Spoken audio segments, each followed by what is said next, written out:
Oi, gente! Como vocês estão? Eu espero muito que bem.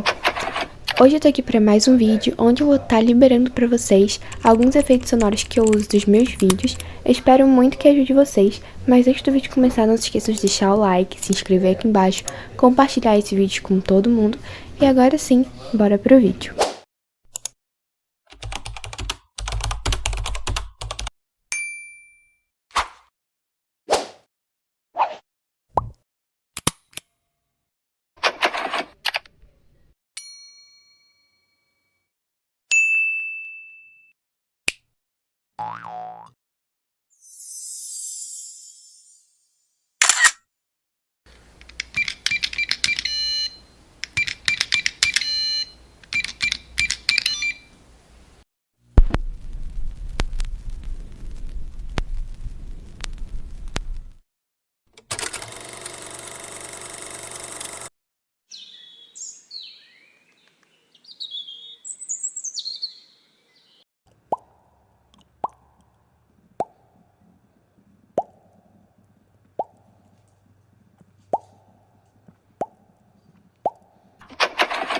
Gente, para baixar esses efeitos sonoros, vocês podem ou gravar a tela, ou vocês podem no SnapTube, que é um aplicativo que você pode entrar lá, e daí você pesquisa pelo nome do vídeo e baixa por lá.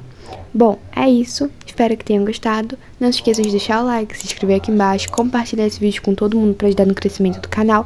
Um grande beijo e até o próximo vídeo. Ah, e se você assistiu até aqui, comenta um emoji de morango.